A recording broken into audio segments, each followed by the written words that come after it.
जय गुरुदेव, जय मां गायत्री।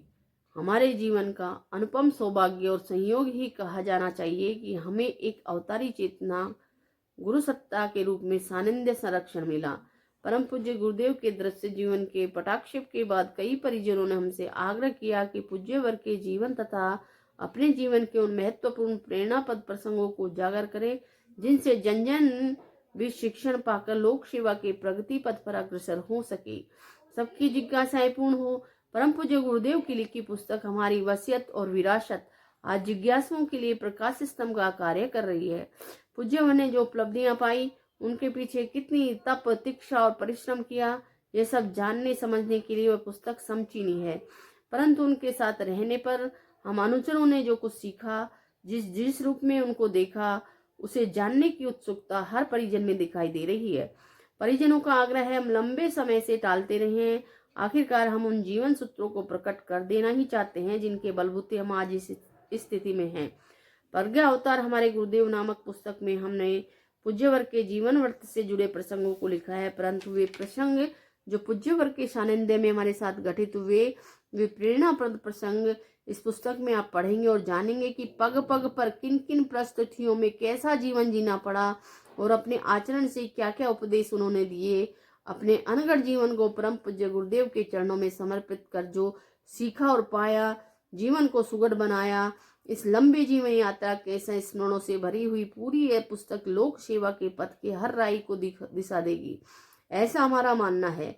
सुग्रीव के सेवक के रूप में बाली के भय से ऋष्यमुख पर्वत पर निवास कर रहे हनुमान जी ने अपनी चातुर्य बुद्धि से भगवान राम को पहचान लिया था, वैसे ही हमने भी परम पूज्य गुरुदेव को श्री राम के रूप में पहचाना और तब से राम काज कीने बिना मोई कहाँ विश्राम की भावना से ही कर्म क्षेत्र में सारा जीवन समर्पित कर दिया। पंडित लीलापत शर्मा। पूज्य गुरुदेव के प्रथम दर्शन कैसे हुए? डबरा में गायत्री परिवार के मुख्य कार्यकर्ता श्री द्वारिका प्रसाद बड़ेरिया थे। बाद में उनका नाम गुरुदेव ने द्वारिका प्रसाद चैतन्य जी रखा था, जिन्हें हम सभी अब चैतन्य जी के नाम से जानते हैं। वे हमको डबरा में गुरुदेव का साहित्य दे गए।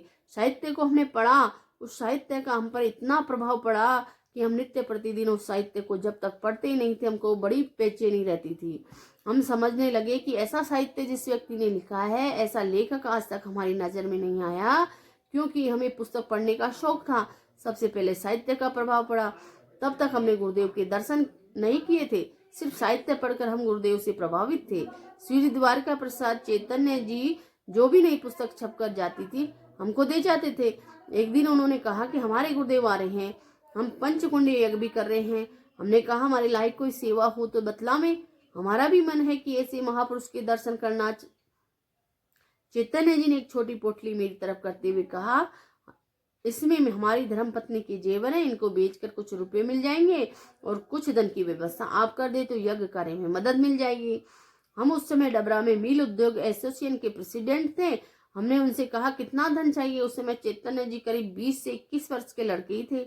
500 रुपए की मदद कर दें तो हमारा काम चल जाएगा, कुछ प्रयत्न हम करेंगे।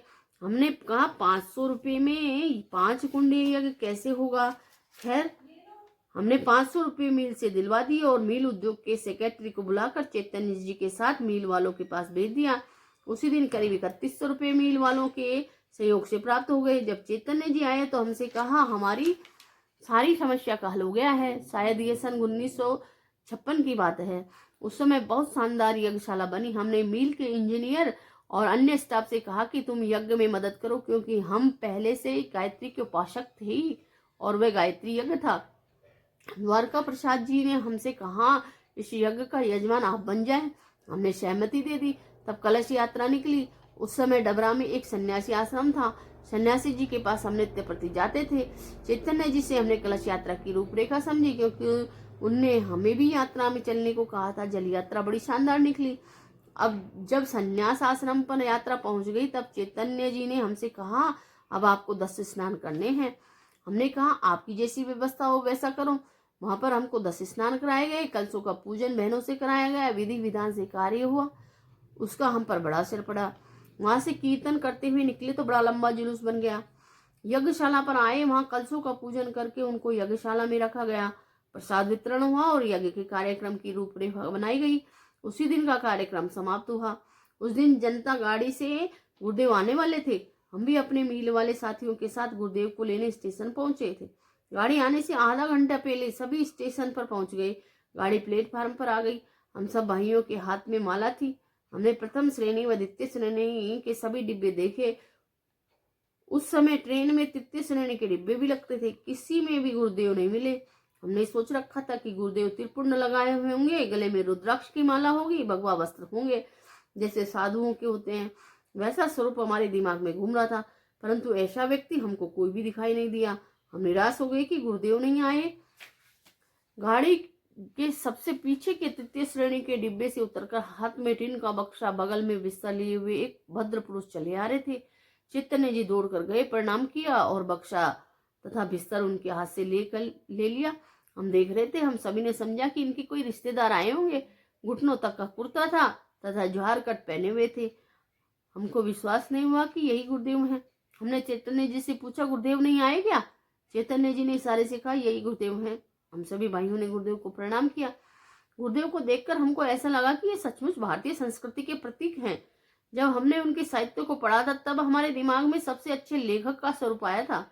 जब स्टेशन पर सादगीपूर्ण वेश में देखा तब भारतीय संस्कृति के दर्शन हुए। स्टेशन से जुलूस के साथ गुरुदेव को यज्ञशाला में ले गए। दिन में यज्ञ का कार्यक्रम चलता था, शाम को गुरुदेव के प्रवचन होते थे। पहली बार जब गुरुदेव के प्रवचन सुना तब हमने कहा, ये तो बड़े क्रांतिकारी हैं। बड़ा ही क्रांतिकारी प्रवचन हुआ था। समाज के प्रति बड़ी ठेस थी। उनका प्रवचन सुनने के बाद हमने उनमें एक बड़े क्रांतिकारी की झलक देखी। व्यक्ति के व्यक्तिगत दोषों तथा समाज में फैली कुरीतियों के प्रति उनके हृदय में बड़ी ठेस थी। प्रवचन के बाद गुरुदेव जब मंच से नीचे आए तब चैतन्य जी से कहा, बेटा तुमने तो यज्ञ की बड़ी अच्छी व्यवस्था की है और भोजन तथा ठहरने की भी अच्छी व्यवस्था है। तुमको इसके खर्चे के लिए बड़ा ही परिश्रम करना पड़ा होगा। द्वारका प्रसाद चैतन्य जी ने कहा, गुरुदेव आपके आशीर्वाद से हमको एक दिन में 4-5 लोगों से इस खर्चे की सारी व्यवस्था बन गई। हम वहीं खड़े थे। चैतन्य जी ने हमारी तरफ इशारा करके कहा, ये पंडित हैं, ये मील उद्योग एसोसिएशन के प्रेसिडेंट हैं। इनसे हम मिले थे और इन्होंने 4-5 घंटे में 3100 रुपये मील वालों से फोन करके दिलवा दिए। उस समय 3100 रुपये की बहुत कीमत थी। उसमें अच्छी व्यवस्था हो गई। गुरुदेव ने हमारी तरफ देखा, थोड़ी देर बात भी की थी। हम वापस मील पर चले गए। सुबह द्वारका प्रसाद जी को लेकर गुरुदेव हमारे पास मील पर पैदल पहुंचे। गुरुदेव ने हमको अपने पास बिठाया और बच्चों की पढ़ाई के बारे में पूछा, लड़की की बाबत पूछा। हमने बात कहा, बड़ी लड़की की शादी हो गई है, दोनों छोटे लड़के पढ़ रहे हैं। सबके स्वास्थ्य के बारे में पूछा, जैसे कोई पिता अपने लड़के से, पुत्र से अपने परिवार की सारी बात पूछता है। हमारी माँ हमको 2 वर्ष का छोड़कर स्वर्गवासी हो गई थी। 8-10 वर्ष के थे तब पिताजी स्वर्गवास हो गए। हम अपने माता पिता की इकलौती संतान थे। हमने अपने जीवन से जुड़ी लगभग सारी घटनाएं उनको बताई। काफी देर तक बातचीत चलती रही। हमको ऐसा लगा कि गुरुदेव से हमारे पूर्व जन्म के संबंध है और हमारे पास हमारे पिताजी आए हैं। धर्मपत्नी को बुलाया, उससे स्वास्थ्य की चर्चा की, तब सब बात पूछी। हमसे उन्होंने आत्मीयता भरी बातें की। हम पर उनका बड़ा असर पड़ा। यज्ञशाला को जब जाने लगे तब हम भी उनके साथ ही यज्ञशाला तक पैदल आए। यज्ञ प्रारंभ हुआ। पूर्णावती के बाद गुरुदेव का प्रवचन हुआ। उसमें उन्होंने एक बुराई छोड़ने और अच्छाई ग्रहण करने का संकल्प लेने को कहा और कहा, जो एक बुराई नहीं छोड़ेगा, एक अच्छाई ग्रहण नहीं करेगा, उसके यज्ञ का लाभ नहीं मिलेगा। आप लोगों ने हमको बुलाया है तो दक्षिणा देकर जाना ही चाहिए। जिसने यज्ञ नहीं किया और दक्षिणा देकर जाता है उसको यज्ञ का लाभ अवश्य मिलेगा। सबको अपने पास बुलाकर पूछते रहे कि क्या बुराई छोड़ी, क्या अच्छाई ग्रहण की है।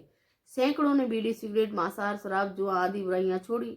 एक अच्छाई गायत्री मंत्र का जप, चरण स्पर्श, मीठा बोलना, भगवान को भोग लगाकर खाने की अच्छाइयां ग्रहण की। हमने आज तक ऐसा यज्ञ नहीं देखा था जिसमें इस प्रकार बुराई छुड़ाई जाती हो। हमने गुरुदेव से पूछ ही लिया कि बुराई छुड़ाने तथा अच्छाई ग्रहण करने का यज्ञ से क्या मतलब है।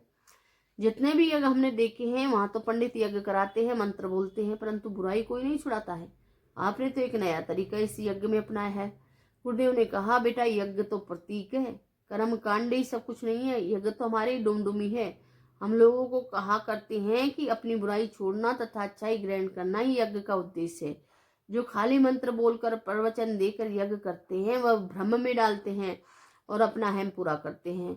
इसका हम पर बहुत असर पड़ा। गुरुदेव की विदाई का समय आया। गुरुदेव ने कहा, बेटा पत्र व्यवहार हमसे करते रहना तथा इधर हमारे विचारों को फैलाना। द्वारिका प्रसाद अभी बच्चा है, इसकी मदद करते रहना। हमने कहा गुरुदेव जितना समय हमारे पास होगा उतना समय प्रचार में अवश्य लगाएंगे। गुरुदेव के पत्र हमारे पास इस कार्यक्रम के बाद आने लगे थे। इन पत्रों को हमने अभी हाल ही में पत्र पाथे नामक पुस्तक में छापा है। हम भी गुरुदेव के पास पत्र लिखते रहते थे। अब हमारा मन गायत्री परिवार की ओर आकर्षित हो गया था। हम उनके सभी कार्यक्रमों में भाग लेने लगे थे।